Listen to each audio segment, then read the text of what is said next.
আর আমি বলে যাচ্ছি মুফতি আব্দুল কাইয়ুম সাহেবরা যে জায়গায় দাঁড়িয়ে রয়েছেন, তুমি যত ফু দেবে কাইয়ুম সাহেবের আলো তত, একটু জোর করে বলেন, বেড়ে যাবে।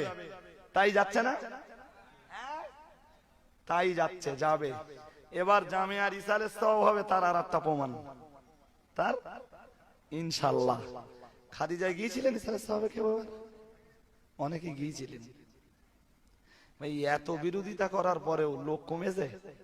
কারা ওরা? ওরা কারা? ওদের সামনেই কাইয়ুম সাহেবকে, মাতিন সাহেবকে, রজব আলী সাহেবকে, শামসুর রহমান সাহেবকে, সংগঠনের আরো অনেক আলেমকে ওদের সামনেই তো কাফের বলে ফতোয়া দেওয়া হয়েছে। জি, এরপরেও তো বিন্দু মাত্র তারা কর্ণপাত করেনি, বরং সময় হয়েছে তো জি প্রতিষ্ঠানগুলির ঐতিহাসিক ইসারত সাহাবের ময়দানে হাজির হয়েছে, সময় দিয়েছে, সওয়াব দিয়েছে।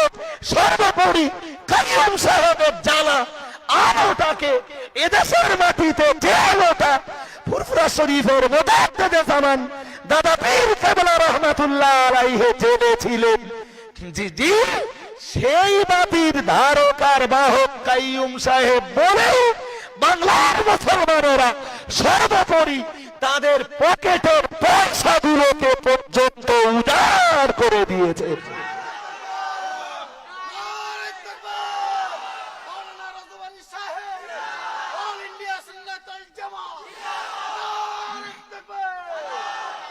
পাল্লে থাকাও